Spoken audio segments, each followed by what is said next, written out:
The notification popped up on Bentley Thompson's phone right in the middle of his morning strategy meeting, and his blood ran cold. Bentley Thompson, you are under arrest for suspected financial fraud involving $3 million in client funds.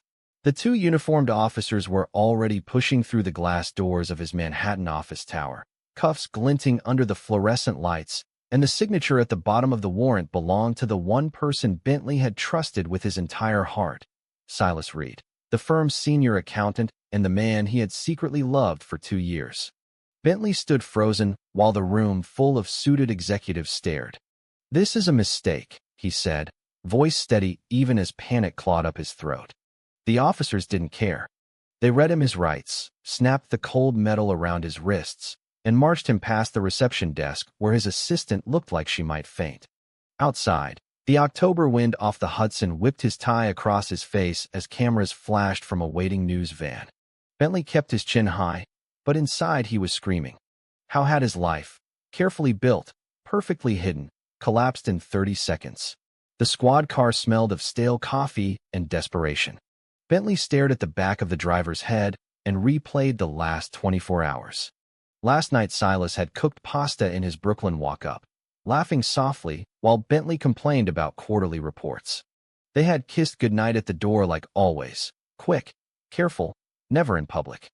Now Silas had signed the paper that put him in handcuffs. The betrayal burned hotter than the shame of being paraded through the precinct. At the station, Bentley was fingerprinted, photographed, and placed in a holding cell that smelled of bleach and fear. He sat on the metal bench, suit rumpled, and tried to breathe. His father's voice echoed in his head. A Thompson man provides, stays strong, marries a good woman, gives me grandkids. Bentley had spent 32 years pretending that voice was right. The women he dated for show never lasted. Then Silas happened, at a finance conference in Chicago, 2 years ago. Silas had been presenting on forensic accounting, glasses slipping down his nose, voice calm and precise. Bentley had asked one question too many, and by the end of the night they were sharing secrets in a quiet hotel bar. 2 weeks later they were in love, and 2 years later they were still hiding. Now the hiding had become a cage. Bentley pressed his forehead to the cold bars. Who had planted the evidence? The transfers had his authorization codes, but he had never touched those accounts. Someone inside the firm wanted him gone. And Silas, why hadn't he warned him? The question looped until the cell door opened again. A detective led him to an interview room. Your lawyer's on the way. You want to tell me why $3 million disappeared under your watch? Bentley met the man's eyes. Because someone framed me. And I'm going to prove it. Hours later they released him on bail, $200,000 his mother wired from Texas without asking questions. Bentley stepped into the evening streets of Lower Manhattan, collar up against the chill, and pulled out his phone. One message waited. From Silas. We need to talk. My place. Now. Bentley's thumb hovered. Talk. After you signed my arrest warrant? He almost deleted it. But something, love, anger, desperation, made him hail a cab. Silas's apartment was dark when Bentley arrived. The door opened before he could knock. Silas stood there in jeans and an old college hoodie, eyes red-rimmed. They made me sign it, Bentley. The board threatened to fire me if I didn't cooperate. I had no choice. Bentley pushed past him into the living room. You had a choice to warn me. I couldn't risk the call being traced. They're watching everything. Silas closed the door, voice low. I've been reviewing the books since yesterday. Someone doctored them, but the real trail is buried deep. I think I can find it, if you trust me again. Bentley wanted to shout, to leave, to pull Silas into his arms and never let go. Instead, he sank onto the couch. I don't know who to trust anymore. Silas knelt in front of him, not touching, just close enough that Bentley could smell his familiar cologne. Then let me show you. Because if we don't fix this together, you lose everything. Your job, your freedom, and the life we've been too scared to claim.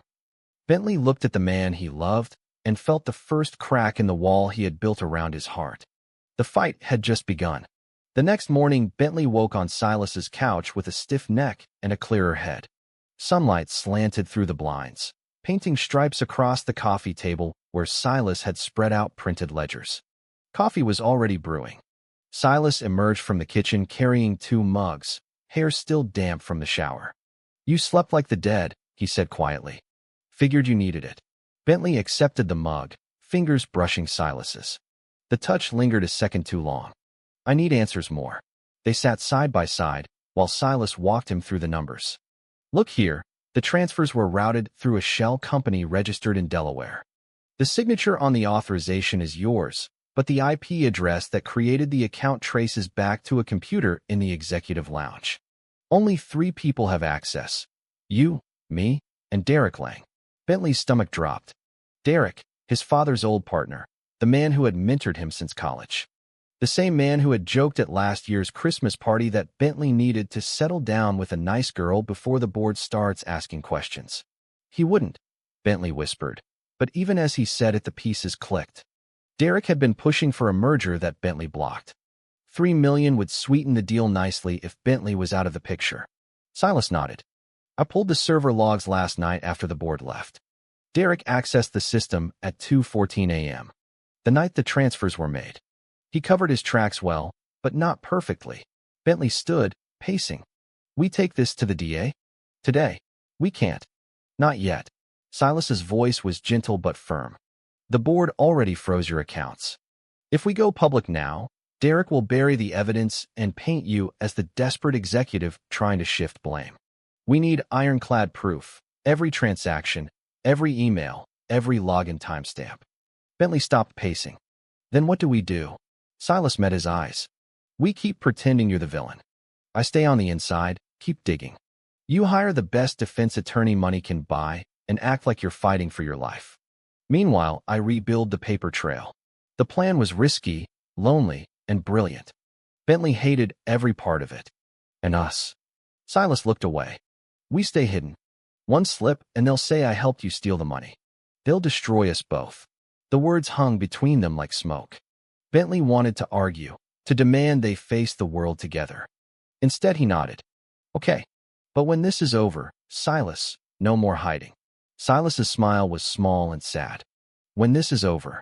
That afternoon, Bentley met his lawyer, Elena Vargas, in a glass-walled conference room overlooking the Brooklyn Bridge. She was sharp, expensive, and didn't blink when he told her about the frame-up. We'll file for discovery immediately. But the press is already calling you the next Madoff. You need to stay out of sight and let me work. Bentley spent the evening alone in his empty apartment, scrolling through old photos on his phone, Silas laughing at a rooftop bar in June, the two of them on a secret weekend in the Catskills, Bentley's arm around Silas's shoulders. Each picture was a reminder of the life they had stolen in fragments. His phone buzzed. His mother. Bentley James, what on God's green earth is going on? Your sister saw it on the news. Tell me it's a lie. He closed his eyes. It's a lie, Mom. Someone set me up. Silence stretched. Then, softer. You come home this weekend. Your father would roll over in his grave if he saw this. We'll figure it out as a family. Bentley hung up and pressed the phone to his forehead. Family. The same family that still sent him clippings about nice Christian girls from church. The same family that would never understand why the person he needed most right now was a man named Silas. Across the river, Silas worked late in the empty office, fluorescent lights humming above him. He copied files to an encrypted drive, heart hammering every time footsteps echoed in the hall. He thought of Bentley's face in the holding cell and whispered to the empty room, I'm not losing you. Not like this. The weekend trip to Texas felt like walking into a minefield wearing blindfolds. Bentley rented a car at DFW and drove the familiar roads to the white-columned house in Plano where he had grown up pretending to be the perfect son. His mother met him at the door, eyes red from crying, and pulled him into a hug that smelled of lavender and fear. The neighbors are talking, Bentley. The church prayer chain has your name on it. Inside, his sister Lauren waited with her husband and 2 kids.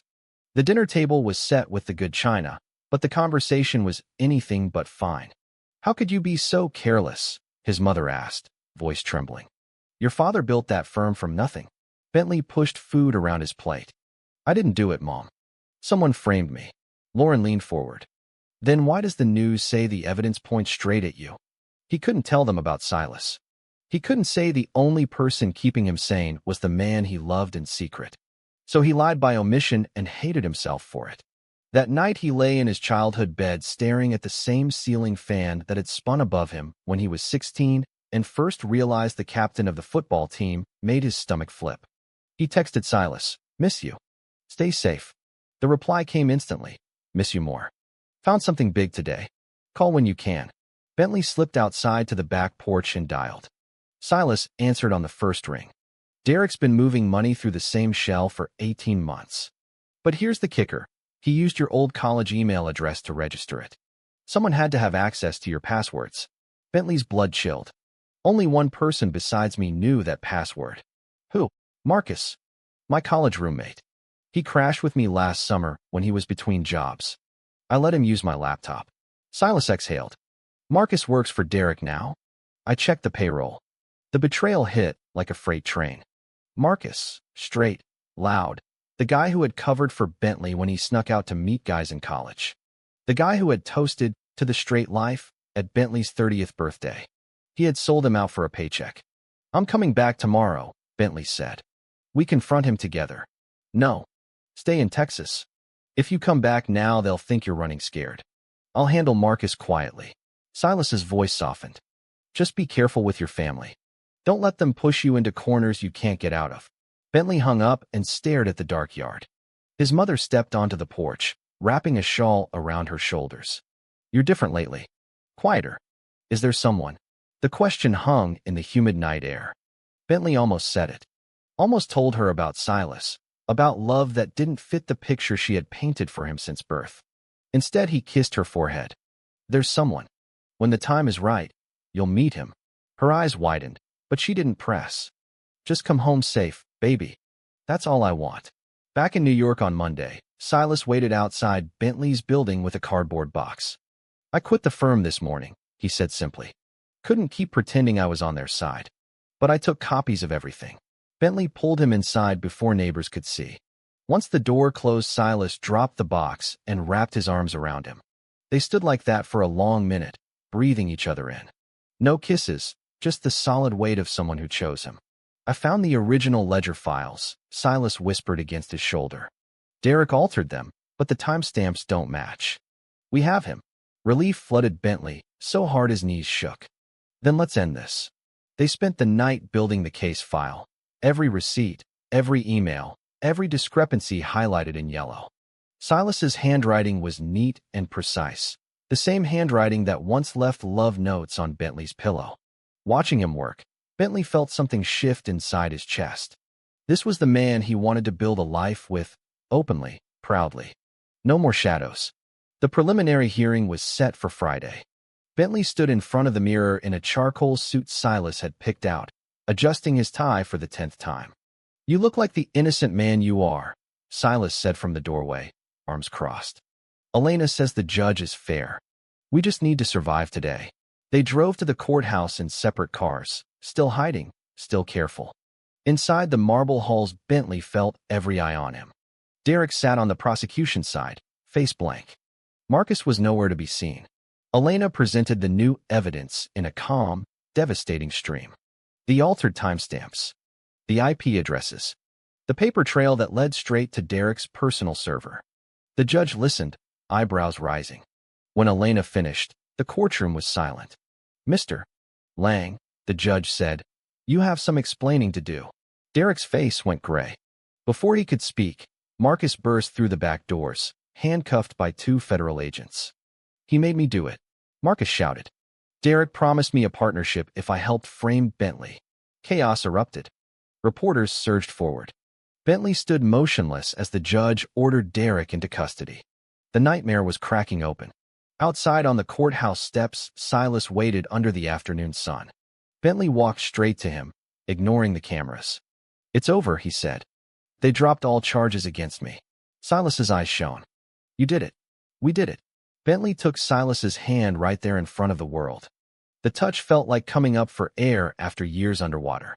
Flashes popped. Phones recorded. Bentley didn't care. That night they celebrated quietly in Silas's apartment with takeout Thai and the television muted on the news channel that kept replaying the footage of their handshake. Bentley's phone wouldn't stop buzzing.